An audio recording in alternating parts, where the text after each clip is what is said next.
So we are going to, I can just tell you right now, the Trump administration is going to spend a lot of time in court. Yeah. I think that's a safe way to put it because. But Trump has spent a lot of time in court, whether it's business deals, with all this. So he likes the courts. He likes but to I spend also time think there. a lot of this is just stuff that, I wouldn't say he knows is unconstitutional. He doesn't care. How's that? Because the 14th Amendment to the Constitution, by the way, it was installed in 1868. It's been around a while. Is that fair to put it? And the 14th Amendment to the Constitution grants citizenship to people born in the United States or its territories. Yeah, he wants to end it. Signed an executive order yesterday, and I've tried to do a lot of research on this. I mean, can the president end birthright citizenship by executive order? The answer is no.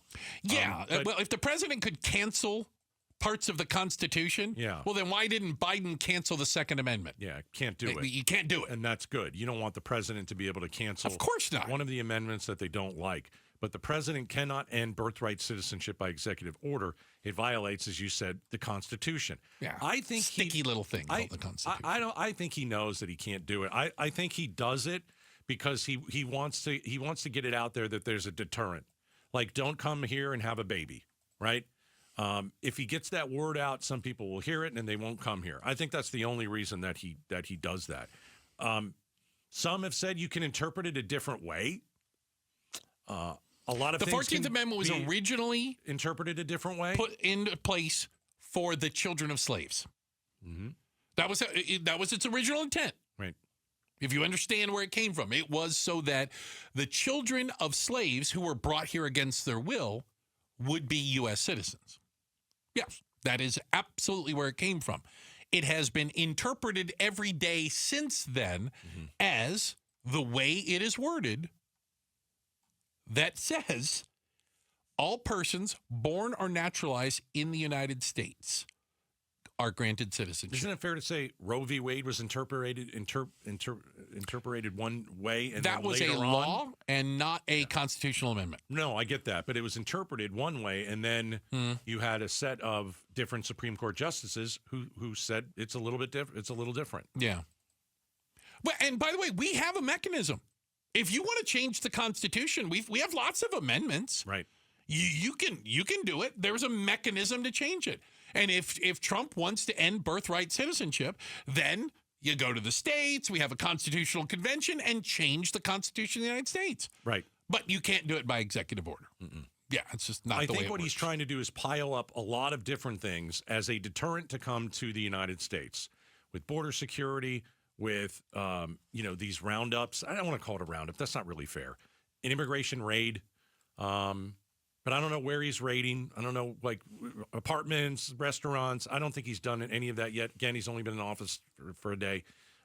If he stacks up enough stuff and it makes him look like, hey, this is a tough country now to get into. It's not like President Biden. It's a tough country to get into.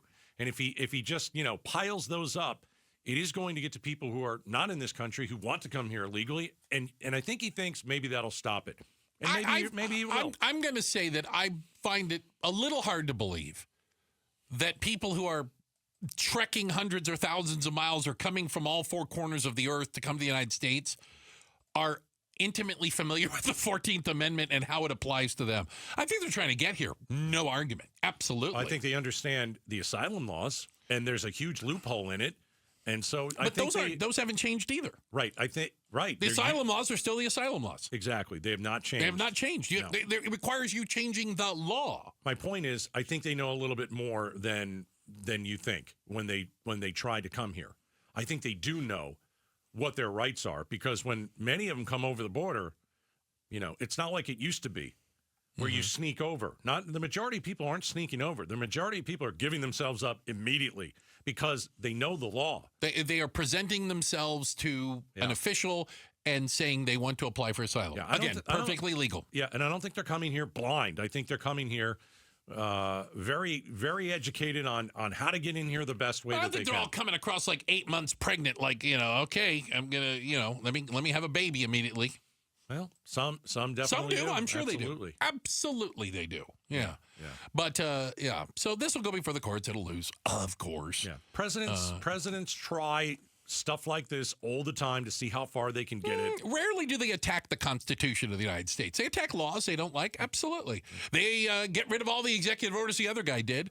But it is a little different when you start saying, here's the parts of the Constitution of the United States I don't like, and I'm just going to take out my magic marker and draw a line through them. Yeah, and I think they know in the end that it's going to go to the courts. It's most likely not going to work.